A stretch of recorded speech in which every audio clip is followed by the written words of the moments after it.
Hello, friends there.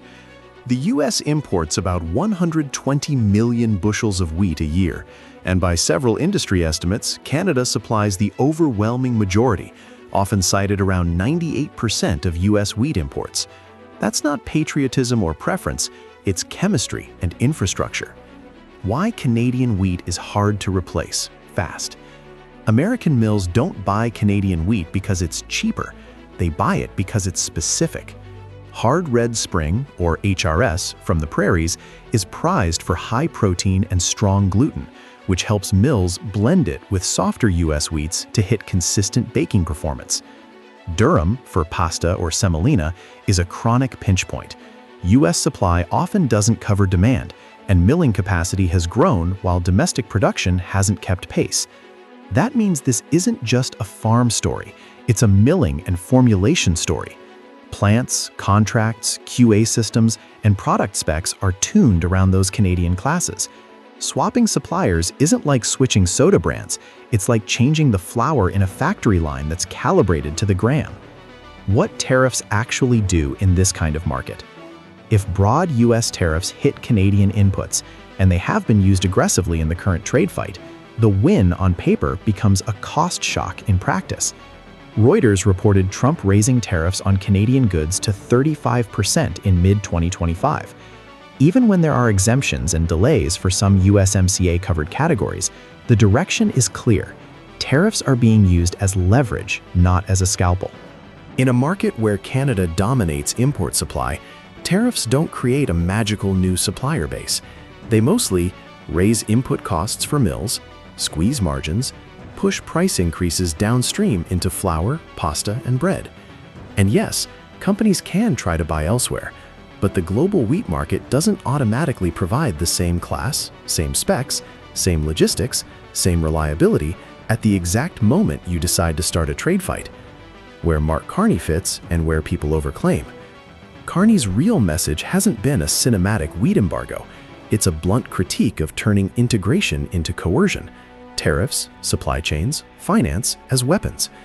He's been explicit that the world is in a rupture and that major powers are using economic ties as leverage. Some viral versions of this story go further, claiming a specific 25% tariff on Canadian wheat, a deliberate Canadian diversion to Mexico, China, Brazil, and immediate U.S. bread price panic. I can't verify those specific wheat-only details from reliable reporting in what I pulled, so I wouldn't state them as facts. But the underlying strategic point is still true. My take, food inputs are a dumb place to play chicken. If you want a posture, fine. Do it in sectors where substitution is real and timelines are short. But when a neighbor supplies the specialty wheat your mills rely on, threatening that lane is basically volunteering for domestic price headaches and industry backlash. Only a slice of Canada's wheat ever needed to go to the U.S. in the first place.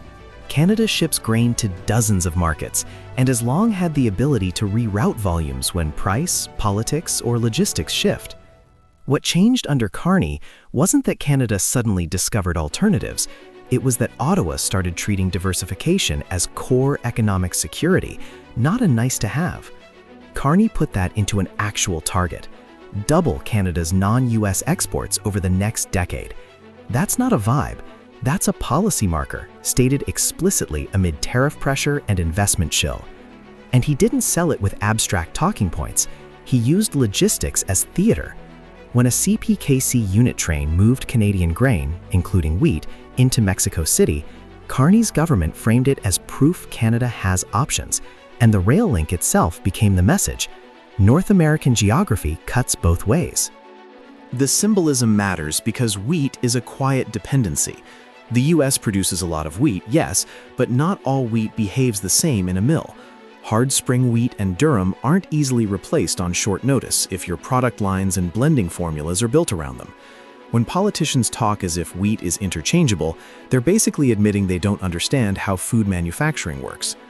On China, the market is real, but the numbers bounce. China's wheat imports are often discussed in the high single-digit to 10 million ton range depending on the year and policy stance. Reuters, citing USDA-style estimates, put China's 2024-25 wheat imports around 8 million tons, with revisions. So the opportunity exists, but it's not a guaranteed infinite sink. It's competitive, political, and price-sensitive. Then there's the underlying driver. The U.S. side has been stacking asks for Canada inside the USMCA framework, especially on dairy access, digital rules affecting U.S. service providers, and provincial restrictions on U.S. alcohol. Those aren't rumors. They show up in USTR reporting. Trump's leverage only works if Canada has nowhere else to go. On wheat, that assumption is shaky. Canada can redirect grain because it already sells into dozens of markets, and Carney has made diversification an explicit goal, doubling non-U.S. exports over the next decade. That's not bravado, it's an insurance policy against tariff politics. Meanwhile, Mexico played the tariff game differently.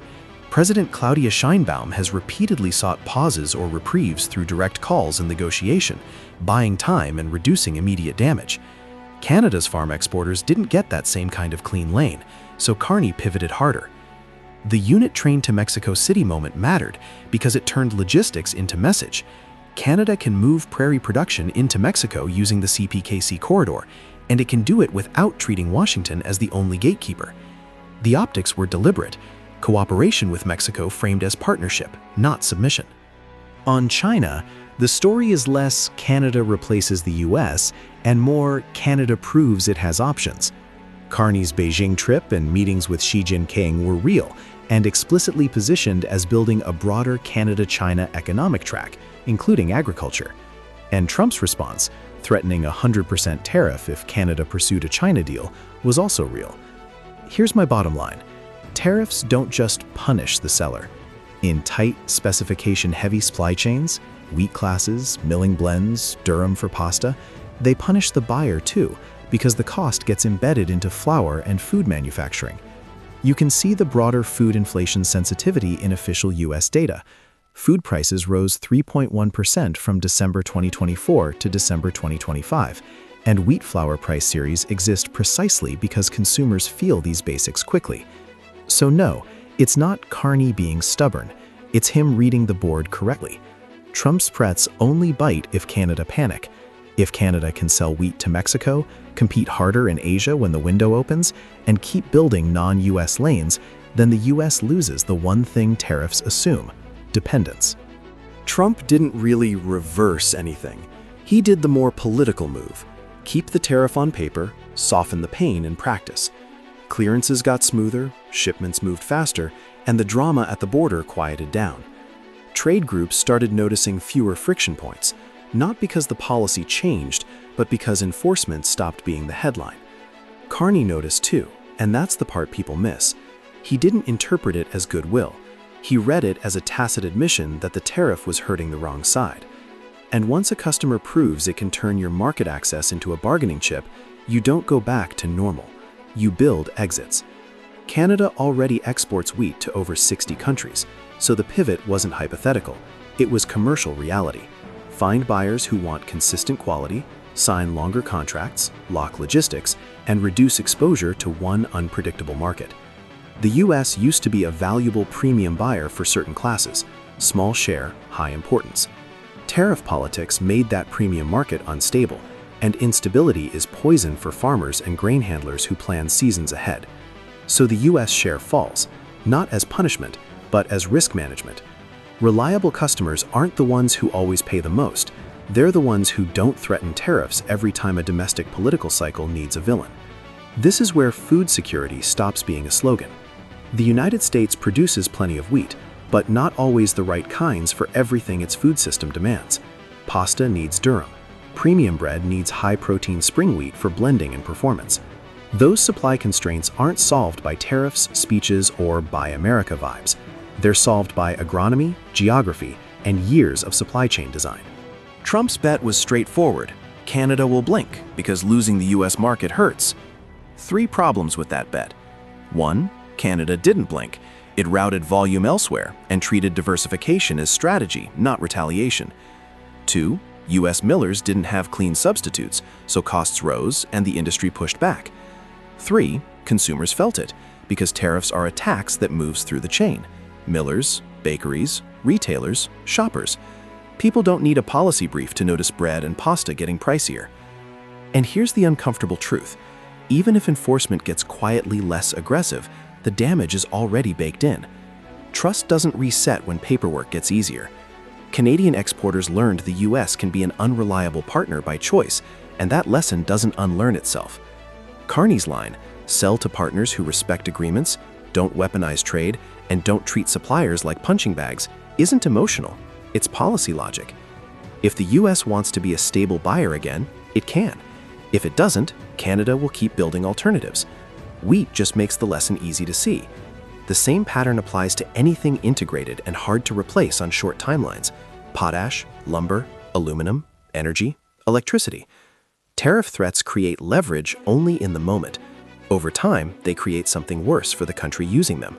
Buyers and sellers redesign the map so your leverage disappears. Trump didn't really win anything.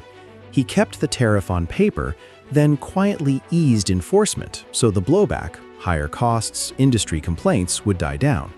Carney noticed and stayed the course, because the lesson wasn't the tariff rate.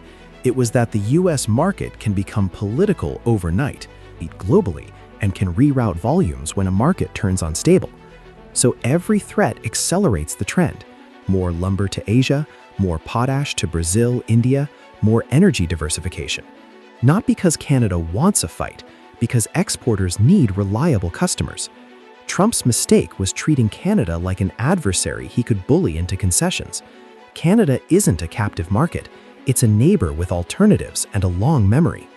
Wheat exposed the imbalance. America can tariff Canadian supply, but it can't tariff away its dependence on the right wheat. Thanks for watching SkyJet Wings.